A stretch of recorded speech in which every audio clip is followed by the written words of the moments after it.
कि एक तराजू के अंदर मैंने P1F बना रखा है, P2F बना रखा है, P1F और P2F का हमने वेक्टर सम किया, उसी के बराबर मैग्नीट्यूड में और अपोजिट डायरेक्शन में हमने किसको बना रखा है, P3F को बना रखा है। ठीक है, तो P3F का जो थर्ड फ्रेगमेंट है उसके फाइनल मोमेंटम का मैग्नीट्यूड कितना होगा, तो magnitude of momentum of third fragment P3F equal to क्या हो जाएगा, वेक्टर सम कर लो, तो वेक्टर सम का मैग्नीट्यूड कितना होता है, under root of P1F square plus P2F square plus twice of P1F P2F into cos theta. Theta is the angle between the momenta of the first two fragments, P1F और P2F के बीच में angle कितने का है, that is theta. आई बात समझ में, ये चीज हो गई। तो ये बड़ी आसान सी बात है, आपको एंगल निकालने को कह देंगे तो एंगल भी निकाल देना, आपने मोमेंटम निकालने को कहा, मोमेंटम निकाल दिया अपने पास, मैग्नीट्यूड बता दिया, आपने उनकी मास दे दोगे तो हम वेलोसिटी निकाल देंगे, जैसे हमें मोमेंटम पता चल गए वैसे हम उनकी एनर्जी निकाल देंगे, एनर्जी बता देंगे कि साहब पहले फ्रेगमेंट की एनर्जी कितनी होगी, अरे फर्स्ट फ्रेगमेंट की एनर्जी कितनी होगी, half m1 into V1 square, दूसरे फ्रेगमेंट की एनर्जी कितनी होगी, half m2 into V2 square, तीसरे फ्रेगमेंट की एनर्जी कितनी होगी, half m3 into V3 square. ठीक है, तो आप एनर्जी कह दोगे तो हम एनर्जी निकाल लेंगे। ठीक है, अब सुनो, इस मैथमेटिक्स को और आसान करने के लिए क्या बताते हैं आपको, जितने भी क्वेश्चन पूछे जाते हैं जिसमें बम ब्लास्ट होता है और 3 फ्रेगमेंट से आपको फाइनली मिलते हैं, उनमें किन्हीं 2 फ्रेगमेंट्स को एक दूसरे के परपेंडिकुलर चला देते हैं।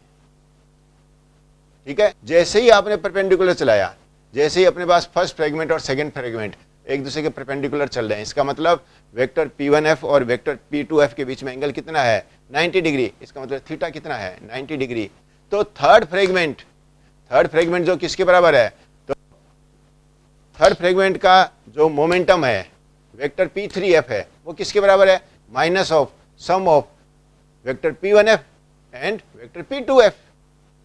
तो अब P3F का मैग्नीट्यूड कितना हो जाएगा, under root of P1F square plus P2F square plus, अरे थर्ड टर्म तो जीरो हो गई, क्यों जीरो हो गई, because theta is equal to 90 degree, cos 90 degree is equal to 0, 2P1F into P2F into cos 0, वो जीरो हो गई, थर्ड टर्म जीरो हो गई।